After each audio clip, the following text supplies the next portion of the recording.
Hello tout le monde, j'espère que vous allez bien. Aujourd'hui on se retrouve pour la deuxième vidéo de la série Les secrets du cycle féminin et je t'emmène à la découverte de la phase pré-ovulatoire, la phase juste après les règles et juste avant l'ovulation. Avant de commencer, j'aimerais t'inviter à aller regarder la première vidéo de la série qui va vraiment en profondeur de la phase menstruelle, donc toute la partie où tu as tes règles et où tu saignes, etc. Je t'explique toute la physiologie, les énergies pendant cette phase-là et je te donne aussi quelques conseils. Donc si tu l'as loupé, n'hésite pas à aller la voir, je te la mettrai dans le petit i. Je ne sais jamais où est-ce qu'il est. Voilà, je ne sais jamais où est-ce qu'il est. Mais c'est pas grave. Donc sans plus tarder, je te laisse avec la suite de la vidéo.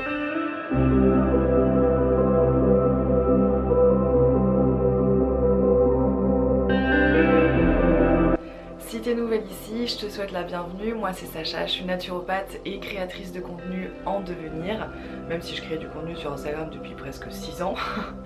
Mon job ici c'est d'apporter des outils bien-être aux femmes qui souhaitent retrouver leur énergie, de la sérénité, de l'ancrage, du bien-être de vie de manière globale en se reconnectant à leur cyclicité dans un monde qui est linéaire. Je ne te fais donc pas plus patienter et on passe tout de suite à la vidéo. Donc tout d'abord, la physiologie de la phase préovulatoire. Qu'est-ce qui se passe dans ton corps concrètement pendant cette phase? Si tu as regardé la première vidéo, tu sais que la phase préovulatoire fait partie de la grande phase, on va dire, folliculaire du cycle.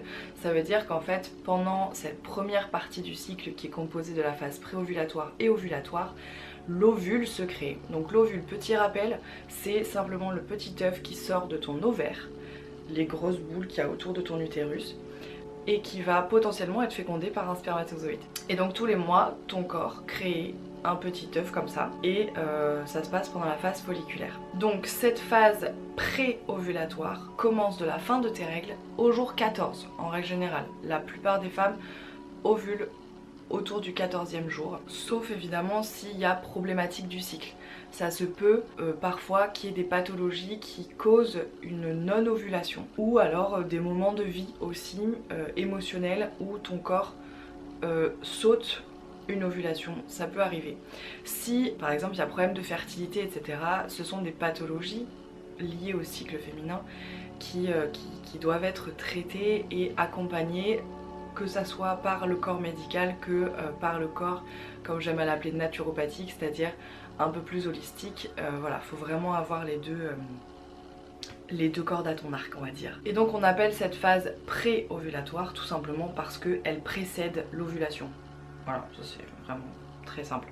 Donc en gros, ton cerveau, il y a ici à la base de ton cerveau, il y a l'hypophyse qui envoie deux messagers chimiques, on va dire, aux ovaires. D'abord il envoie de la FSH qui vient aller stimuler la création d'œstrogènes qui vont être très importants pendant cette phase, mais il y a aussi un tout petit peu de LH qui est sécrété pendant cette phase qui va faire augmenter petit à petit la progestérone.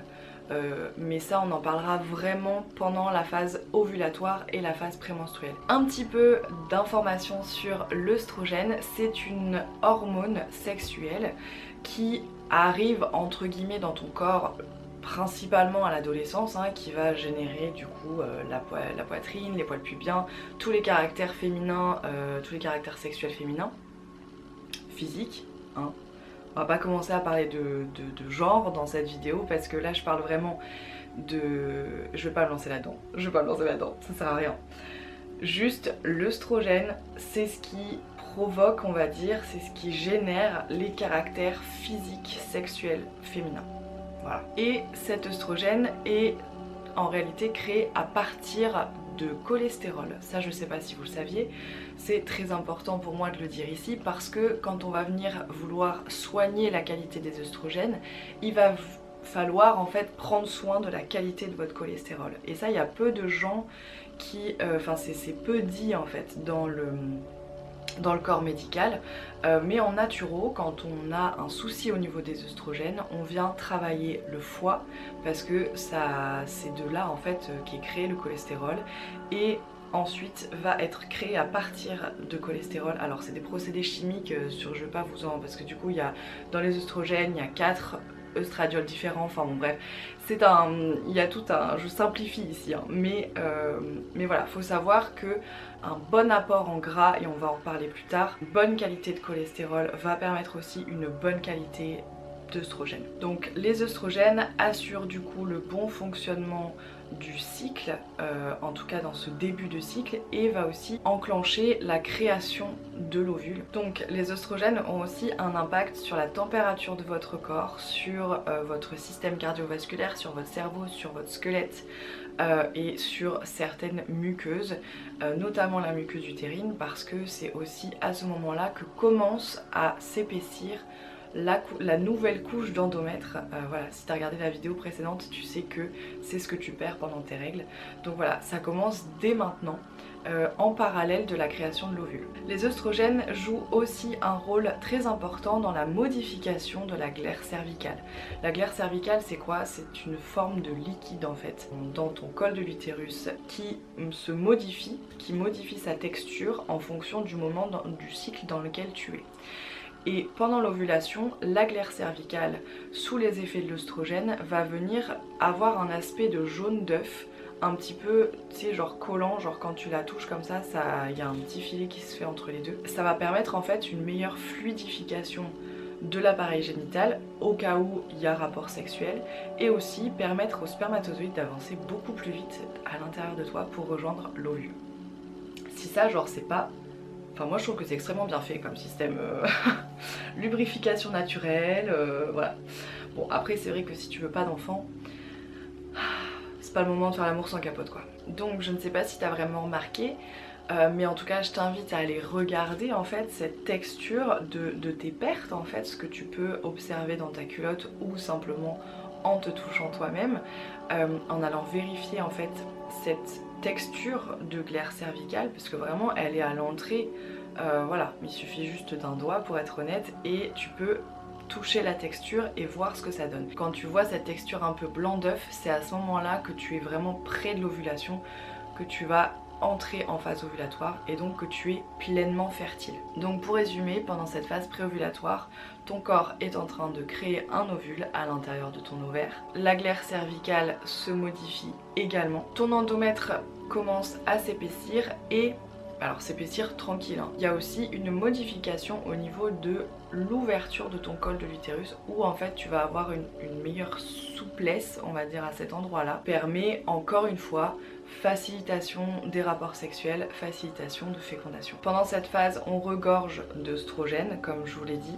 Les œstrogènes, en fait, c'est un peu l'hormone de la jeunesse. Donc, en règle générale, pendant ces phases préovulatoires et ovulatoires, on est vraiment sur des...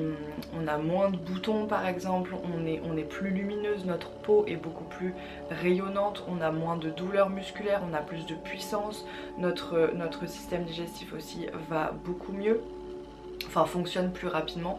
On est vraiment sur une phase d'expansion, mais ça on va en parler dans la deuxième partie du coup, qui sont les énergies de la phase préovulatoire. On pourrait définir cette phase comme yang, comme plus masculine, tout simplement parce qu'elle est plus vers l'extérieur et moins vers l'intérieur. C'est vraiment une phase de création, de productivité et de passage à l'action.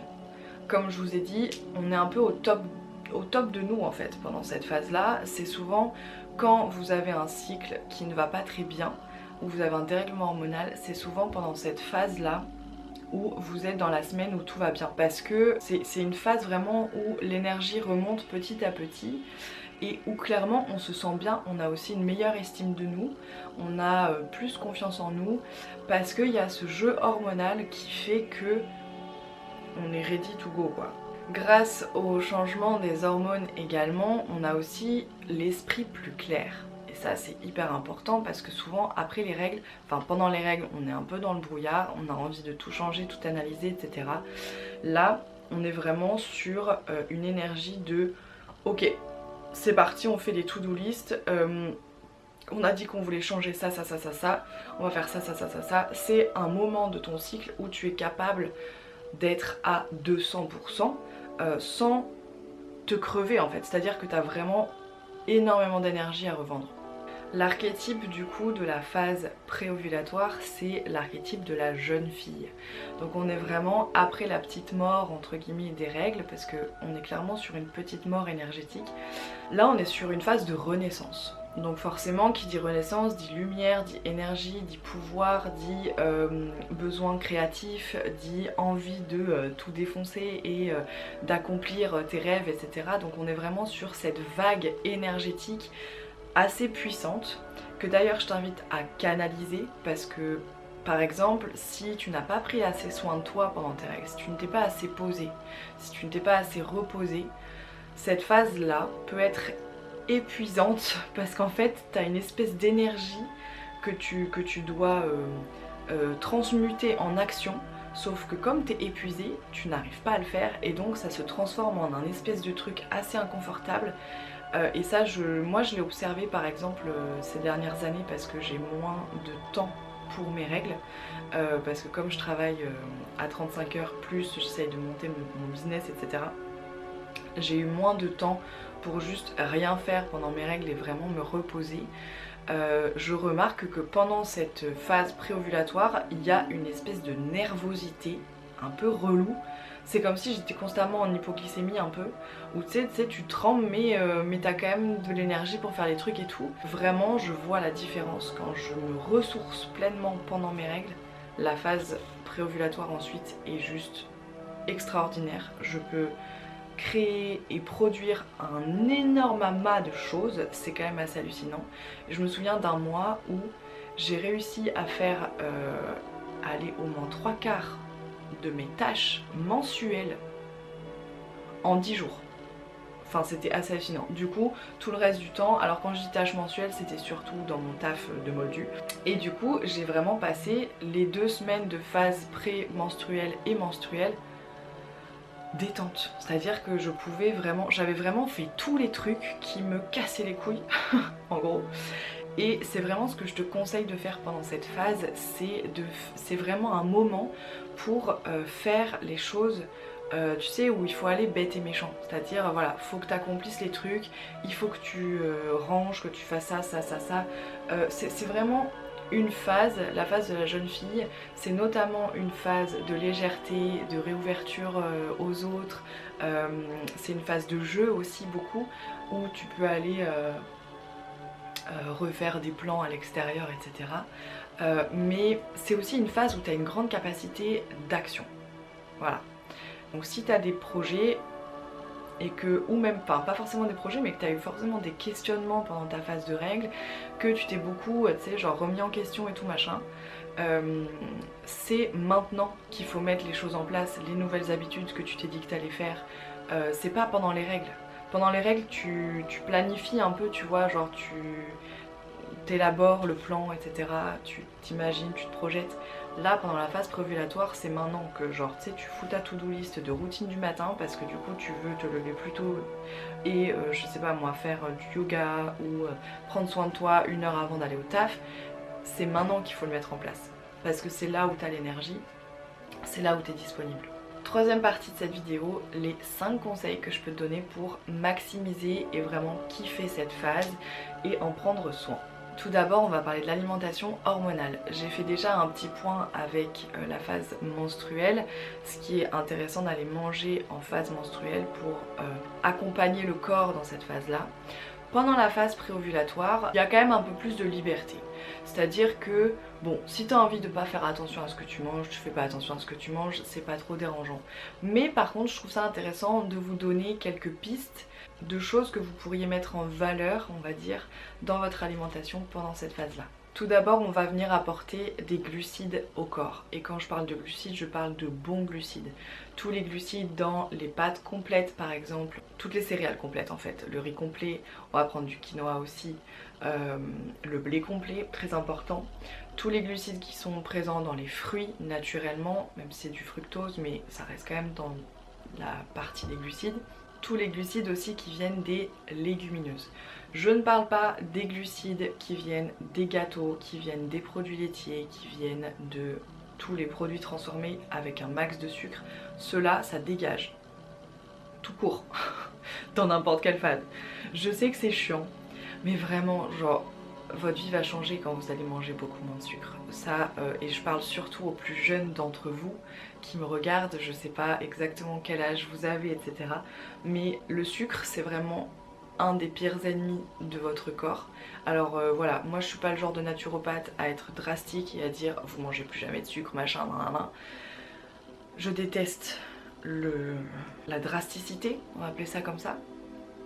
En revanche, c'est vrai que réduire drastiquement le sucre sans forcément l'éliminer complètement de votre alimentation, parce que soyons réalistes, vous ne vivez pas non plus pour vous priver toute votre vie, c'est complètement ridicule. On vit dans un monde où voilà, la gourmandise et la luxure sont présents à chaque coin de rue, et donc ce serait débile de vous faire autant de mal en arrêtant de manger et de vous faire plaisir en fait avec voilà, des aliments transformés de temps en temps. Par contre, si vous avez une problématique hormonale, si vous avez des problèmes de digestion, si vous avez des problèmes d'équilibre d'énergie au cours de votre cycle, commencez par regarder l'alimentation. Voilà, c'est le seul conseil que je peux vous donner vraiment. Ton corps, c'est un temple, c'est ce qui te porte tous les jours, et donc lui donner de la bonne nourriture pour qu'il fonctionne bien, c'est quand même genre le truc le plus important. Ensuite, en alimentation, on va parler des bons gras et du zinc.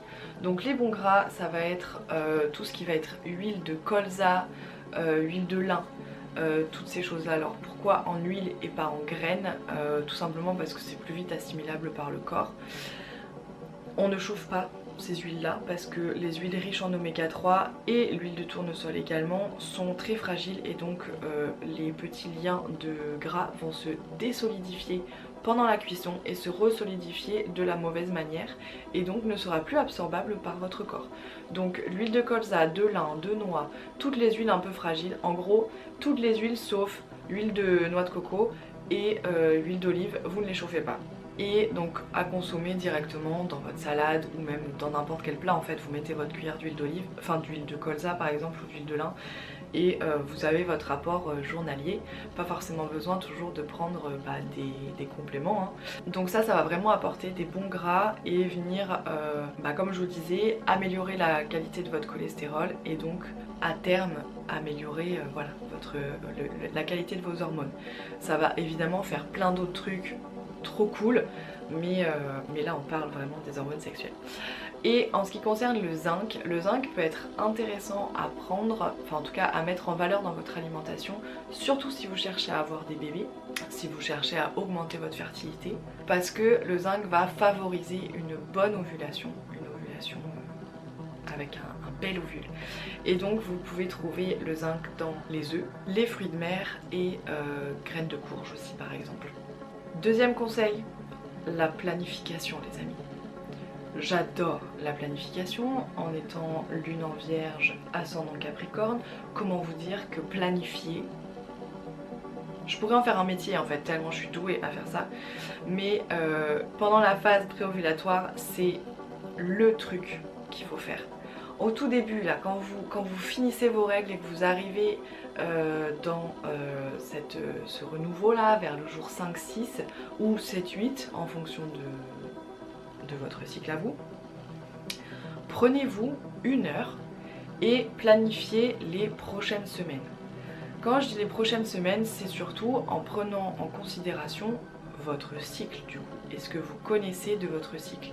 Par exemple, je vais aller chez le coiffeur plutôt en phase ovulatoire parce que je sais que j'ai une meilleure image de moi et du coup je serai plus à même à faire un truc qui me ressemble, blablabla. Je vais me programmer plus de cours de danse par exemple, ou plus de cours de sport sur la phase prémenstruelle parce que je sais que je vais avoir besoin de dépenser. La séance de psy, je vais la mettre à ce moment-là parce que du coup je sais que. Et aussi toutes vos petites tâches du quotidien, du genre tous les gros ménages, les trucs comme ça, vous pouvez les mettre aussi en phase prémenstruelle. Après voilà, c'est en fonction vraiment de vous, de comment vous fonctionnez, de votre connaissance de vous. C'est pour ça que je trouve ça hyper important d'observer vos humeurs, vos changements de motivation, etc. Vos envies, vos désirs tout au long de votre cycle, parce que c'est comme ça que vous pouvez ensuite vraiment vivre en accord avec ce rythme-là. sachant que c'est un rythme qui va changer toute votre vie. Et donc voilà, vous allez avoir des changements au cours de votre vie. C'est un moment où tu vas pouvoir vraiment enclencher tes projets ou donner un gros coup d'énergie, un gros coup d'avancement dans ces projets là. Comme je te dis, normalement si tout va bien, tu es capable de dépenser 2 fois de ton énergie habituelle dans cette phase là. Troisième conseil aussi que j'aime bien, c'est adapter ton rituel du matin, ta routine matinale. Pourquoi? Parce que personnellement j'ai un peu une routine qui diffère en fonction des phases de mon cycle. Pendant les règles je fais pas grand chose, je m'impose pas grand chose parce que ça fait partie de ce dont j'ai besoin de voir, de voir au fur et à mesure chaque jour, chaque matin ce dont j'ai besoin. Pendant la phase préovulatoire j'ai besoin d'être canalisée. Donc je me crée en fait une routine, un rituel du matin beaucoup plus cadré, ce qui me permet de vraiment commencer ma journée en sachant, enfin voilà, je sais où est-ce que je vais, je suis là, je suis sereine, j'ai fait mes trucs, hop c'est bon, on y va. C'est beaucoup plus simple pour moi de fonctionner comme ça. Donc je t'invite également à adapter ton rituel ou ta routine du matin en fonction de comment tu l'appelles, pour qu'elle matche avec ton énergie. Par exemple si tu veux vraiment favoriser en fait l'expansion d'énergie de cette phase là, tu peux commencer en faisant une séance de sport le matin, etc. ou en changeant peut-être, tu vois, tu vas manger peut-être un peu plus tard et du coup tu vas pouvoir faire un peu de journaling ou planifier ta journée, etc. Enfin en fonction de ce dont tu as besoin dans cette phase là. Quatrième conseil sur la pratique sportive. Cette phase du coup est parfaite pour faire des exercices cardio-endurance, tout simplement parce que tu en as plus en règle générale. Et donc voilà, si c'est un conseil assez simple et assez rapide, mais tu peux par exemple te planifier des séances de cardio pendant cette phase-là. Écoute ta libido, ça c'est le quatrième conseil. Pendant la phase préovulatoire, ton corps est fait pour faire l'amour. Ta glaire cervicale est beaucoup plus souple, ton col de l'utérus est un peu plus ouvert et souple également. Tu es lumineuse, tu as plus d'énergie, tu te sens plus jolie, tu as une meilleure estime de toi, clairement c'est le moment. Du coup mon dernier conseil serait de profiter de ta libido et de garder des moments de jeu avec ton ou ta partenaire si tu en as un. La sexualité à mon sens est un énorme canaliseur d'énergie et donc à pratiquer en conscience. C'est surtout à mon sens je trouve, et là je fais une petite parenthèse, de choisir qui est-ce qui rentre à l'intérieur de toi, comment il rentre à l'intérieur de toi et de poser la conscience en fait là-dessus. Et elle peut vraiment permettre un équilibre du système nerveux et un lâcher prise global, enfin vraiment elle joue un rôle immense dans ta santé mentale, ta santé énergétique et ta santé physique. Donc au-delà de la fécondation, au-delà du souhait d'avoir des enfants, pendant cette phase, kiffe ta life. Évidemment cette réalité n'est pas toujours vraie pour tout le monde, hein. Tout le monde n'a pas de libido tout le temps et nous les femmes spécifiquement on n'a pas toujours une libido qui est constante. On va avoir aussi des variations de libido en fonction de notre cycle et c'est tout à fait normal, il n'y a pas de culpabilité à avoir là-dessus. Il y a aussi parfois la pilule ou les contraceptions hormonales qui peuvent venir impacter la libido parce qu'elles impactent les hormones que notre corps crée qui nous génèrent de la libido. Et également le rythme de vie auquel on est exposé, métro boulot dodo. Parfois c'est un peu compliqué de garder le mood et de garder l'envie. Donc c'est important je trouve pendant cette phase d'aller peut-être prévoir des jeux, prévoir des choses qui vont faire en sorte que vous allez vous retrouver dans une situation où vous allez faire l'amour. Je profite de ce sujet pour faire une petite parenthèse et vous rappeler que accueillir quelqu'un ou quelque chose dans son vagin est un acte extrêmement énergétique et vulnérable, tout en étant extrêmement puissant, plaisant et énergisant. Il faut savoir que nos partenaires laissent leur empreinte énergétique à l'intérieur de notre corps pendant 7 ans. Donc juste ouvrez les portes consciemment, j'ai envie de vous dire. Donc voilà, c'est terminé pour cette vidéo sur la phase préovulatoire qui est une phase beaucoup plus douce, beaucoup plus légère, moins deep, profonde que la phase menstruelle qu'on a vue la dernière fois. J'espère que ça vous a plu, j'espère que ça vous a aussi apporté des outils, des informations, que ça vous a appris quelque chose. N'hésite pas à me dire tout ce que t'en penses en commentaire et moi je te dis à dans un mois, au 15 septembre, pour la vidéo numéro 3 de cette série où on va parler de la phase ovulatoire. Je te souhaite une excellente journée et je te dis à bientôt. Bye.